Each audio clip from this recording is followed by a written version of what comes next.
Question दिया है उस समांतर चतुर्भुज का क्षेत्रफल ज्ञात कीजिए जिसके लिखा d1 बराबर 3i cap plus 2j cap minus k cap और d2 बराबर दिया है i cap minus 3j cap plus 2k cap. चलिए हम इसे हल करते हैं। हल में जो दिया है पहले लिख लेते हैं। तो दिया है d1 बराबर 3i cap plus 2j cap minus k cap.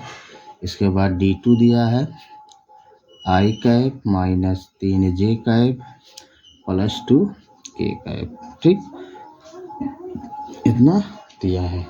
अब हमसे पूछा है समांतर चतुर्भुज का क्षेत्रफल ज्ञात कीजिए। तो हम लिखेंगे समांतर चतुर्भुज का क्षेत्रफल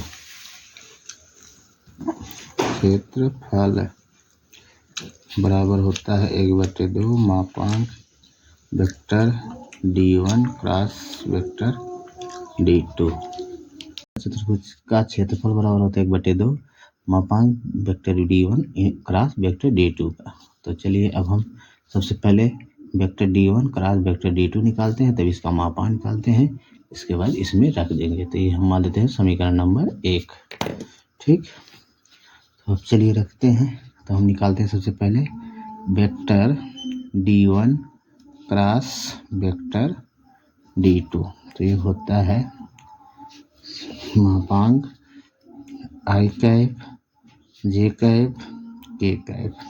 तो d1 का मान है 3 2 माइनस 1, 3 2 माइनस 1। d2 का मान है 1 माइनस 3 और 2।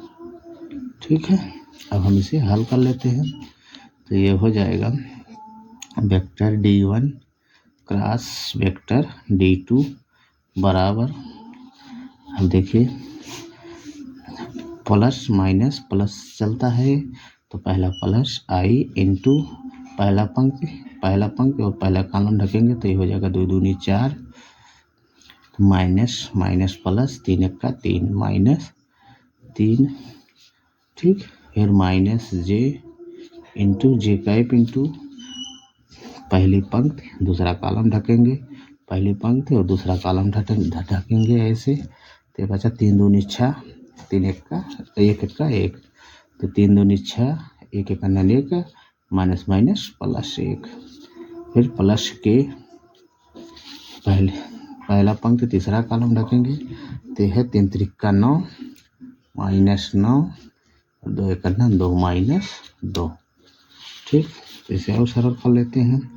तो वेक्टर d1 इंटू क्रॉस जिसे कहते हैं क्रॉस वेक्टर d2 बराबर ये हो जाएगा 4 में से 3 घटाएंगे तो आएगा 1। तो i cap minus 6 7 j cap और देखिए 9 2 11 minus 11 plus minus minus minus 11 k cap minus 11 k cap. इतना हो गया। अब देखिए अब हमको इसका मापांक निकाल लेते हैं। तो इसका मापांक निकालेंगे तो मापांक vector d1 cross vector d2 equal to under root में 1 का वर्ग प्लस माइनस 7 का वर्ग प्लस माइनस 11 का वर्ग।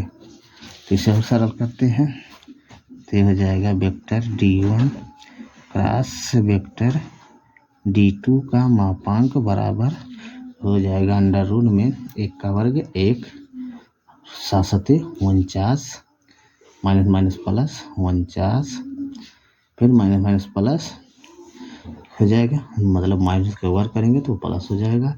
तो 11 11 में 121 11 11 में 121। तब इसे जोड़ेंगे तो ये हो जाएगा 49 1 50 50 121 में 50 जब जोड़ेंगे तो हो जाएगा 171 अंडर रूट में। ये हो गया मात्रक। जब कुछ नहीं दिया जाता इसे मात्रक माना जाता है, मात्रक। ठीक है, तो अब देखिए अब हम हमारा मापांक vector d1 cross vector d2 मिल गया। अब हम समीकरण 1 में रख देंगे इसका मान, तो लिखेंगे अतः समांतर चतुर्भुज का क्षेत्रफल बराबर समांतर चतुर्भुज का क्षेत्रफल बराबर 1/2 गुणे √71, ठीक, √71 मात्रक, ठीक है। तो यही हमारा आंसर हो गया। इसे चाहे तो और सरल कर सकते हो। सरल कैसे होगा, हम 171 का वर्गमूल निकाल लेते हैं। तो 171 का वर्गमूल निकालते हैं, तो देखिए 171 का वर्गमूल निकालेंगे तो ये 3 से 3 5 15 2 17 2 इधर 3 7 21, ठीक। तो बाद फिर 3 से करते हैं तो ये हो जाएगा 3 1 का 3 9 त्रिक 27, ठीक। अब 9 त्रिक 27, अब 19 1 का 19, तो जोड़ा बना तो हमारा आया इसका मान रूट, मतलब ये आ गया। हम लिखेंगे 1/2 गुणे अंडर रूट में 3 गुणे 3 गुणे 19, ठीक है। जिसका जोड़ा बनता है वो बाहर जाता है, इसका जोड़ा बना तो ये बाहर आया, तो ये हो गया 1/2 गुणे 3 अंडर रूट 19, या इसी को हम इस तरह भी लिख सकते हैं 3/2 रूट 19 मात्रक।